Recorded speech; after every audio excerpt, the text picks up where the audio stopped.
Terima kasih Bunda telah klik video ini. Cerita dongeng sebelum tidur mengajarkan anak untuk berimajinasi sehingga anak tidak perlu melihat layar telepon dan tidurnya tidak terganggu. Di dalam dongeng yang disampaikan ada nilai-nilai kebaikan untuk anak-anak Bunda. Burung bangau yang angkuh. Seekor bangau berjalan dengan langkah yang anggun di sepanjang sebuah sungai kecil. Matanya menatap air sungai yang jernih. Leher dan paruhnya yang panjang siap untuk menangkap mangsa di air sebagai sarapan paginya. Saat itu, sungai dipenuhi dengan ikan-ikan yang berenang, tetapi sang bangau merasa sedikit angkuh di pagi hari itu. "Saya tak mau makan ikan-ikan yang kecil," katanya kepada diri sendiri. "Ikan yang kecil tidak pantas dimakan oleh bangau yang anggun seperti saya." Sekarang, seekor ikan yang sedikit lebih besar dari ikan lain lewat di dekatnya. "Tidak," kata sang bangau. "Saya tidak akan merepotkan diri saya untuk membuka paruh dan memakan ikan sebesar itu."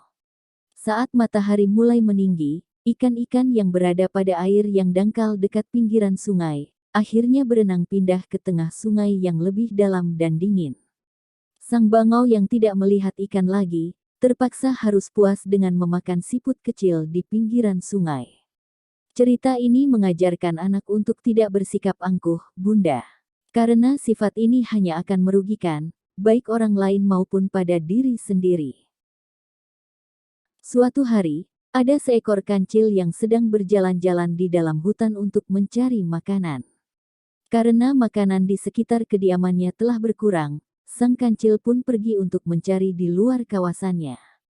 Di tengah jalan, ia harus menyeberang sungai yang dihuni banyak sekali buaya besar yang sangat lapar.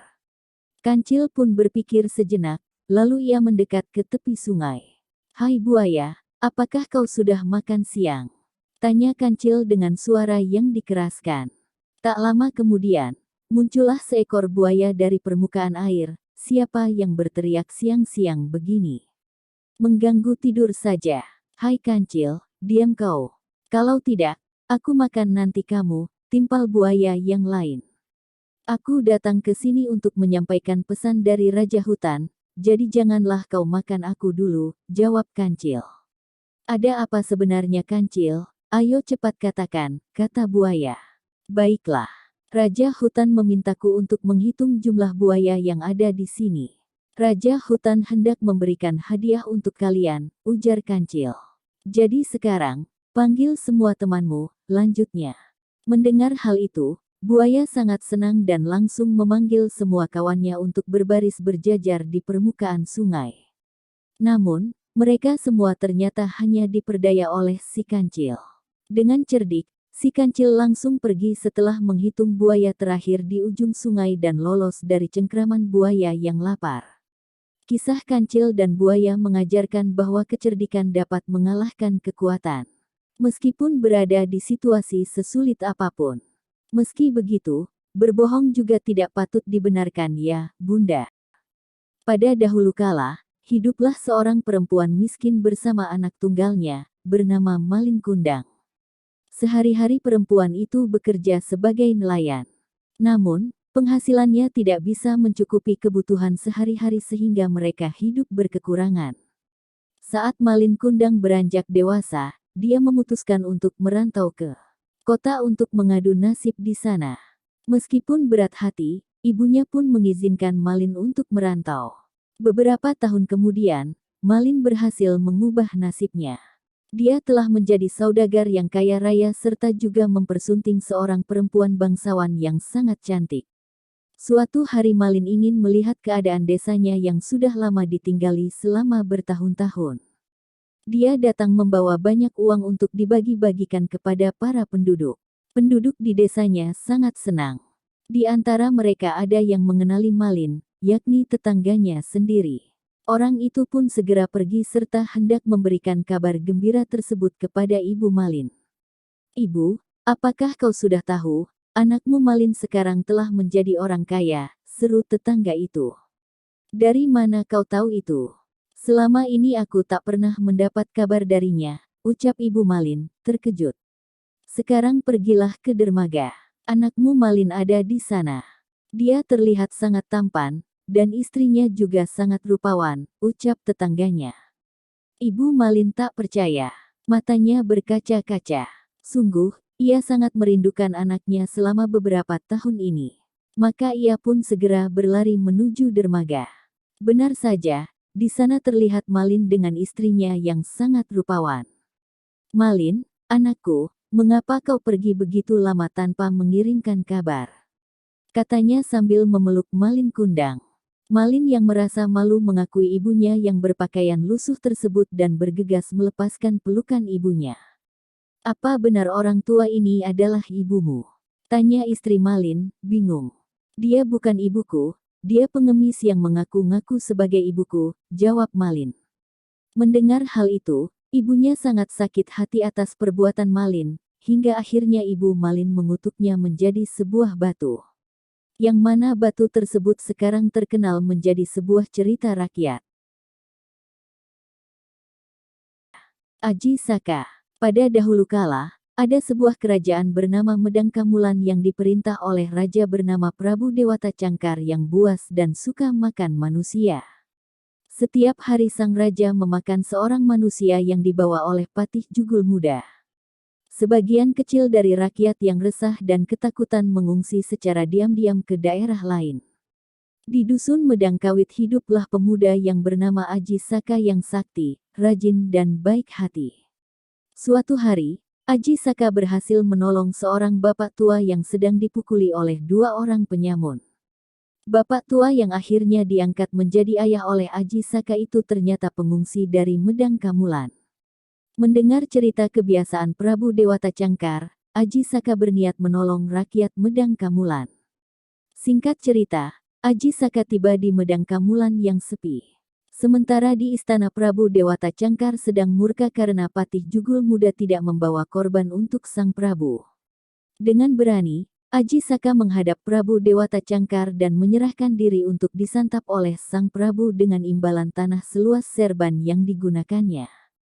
Saat mereka sedang mengukur tanah sesuai permintaan Aji Saka, serban terus memanjang sehingga luasnya melebihi luas kerajaan Prabu Dewata Cangkar.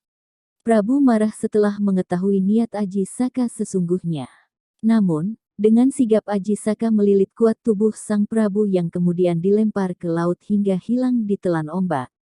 Aji Saka kemudian dinobatkan menjadi Raja Medang Kamulan serta memboyong ayahnya ke istana. Berkat pemerintahannya yang adil dan bijaksana, Aji Saka mengantarkan kerajaan ke zaman keemasan. Cerita ini mengajarkan untuk menjalankan amanat hendaklah dilakukan dengan sebaik-baiknya. Sebab, orang yang memegang dan menjalankan amanat dengan baik akan mendapatkan kehormatan di kemudian hari. Beruang dan lebah. Suatu hari, seekor beruang tengah menjelajahi hutan untuk mencari buah-buahan. Di tengah pencarian, ia menemukan pohon tumbang di mana terdapat sarang tempat lebah menyimpan madu.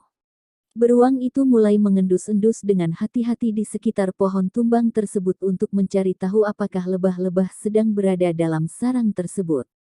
Tepat pada saat itu, sekumpulan kecil lebah terbang pulang dengan membawa banyak madu.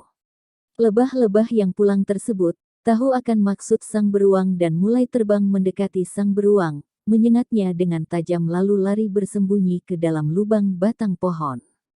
Seketika beruang tersebut menjadi sangat marah, loncat ke atas batang yang tumbang tersebut dan dengan cakarnya menghancurkan sarang lebah. Tetapi hal ini malah membuat seluruh kawanan lebah yang berada dalam sarang, keluar dan menyerang sang beruang. Beruang yang malang itu akhirnya lari terbirit-birit dan hanya dapat menyelamatkan dirinya dengan cara menyelam ke dalam air sungai. Hal yang dapat dipelajari dari kisah beruang dan lebah ini adalah lebih bijaksana untuk menahan diri ketimbang menambah masalah karena melampiaskan emosi. Angsa dan telur emas. Suatu hari, seorang petani membawa seekor angsa pulang ke rumahnya. Esoknya, angsa itu mengeluarkan telur emas. Angsa ajaib, kata petani, lah segera membawa telur emas itu ke pedagang emas di pasar untuk mengetahui apakah telur tersebut benar-benar emas. Ini emas murni, kata pedagang emas. Pedagang tersebut membelinya dengan uang yang banyak. Sejak saat itu, angsa setiap hari mengeluarkan telur emas. Kini, petani telah memiliki selusin telur emas. Namun, petani itu masih belum puas. Aku akan kaya raya. Tapi, aku ingin angsa mengeluarkan lebih banyak telur emas setiap hari agar aku cepat kaya, kata petani. Setelah angsa mengeluarkan telur emas yang banyak dalam sehari, petani masih belum puas juga. Angsa itu mengeluarkan banyak telur emas. Aku tidak akan menunggu besok. Aku ingin cepat kaya. Aku akan menyembelih angsa itu dan mengambil seluruh emas dalam tubuhnya, pikir petani. Petani itu akhirnya menyembelih angsa, namun betapa kagetnya dia. Alih-alih menemukan banyak telur emas, justru dia tidak menemukan satu pun di dalam tubuh angsa. Kini, petani hanya bisa menyesal. Karena serakah, dia telah menyembelih angsa. Andai saja tidak menyembelih angsa itu, pasti masih bisa mendapatkan telur emas. Itulah akibat dari keserakahan. Cerita ini mengajari anak untuk tidak menjadi orang yang serakah, Bunda. Untuk meraih kesuksesan, diperlukan kerja keras dan kesabaran. Orang yang serakah dan tidak sabar hanya akan mendapat kerugian.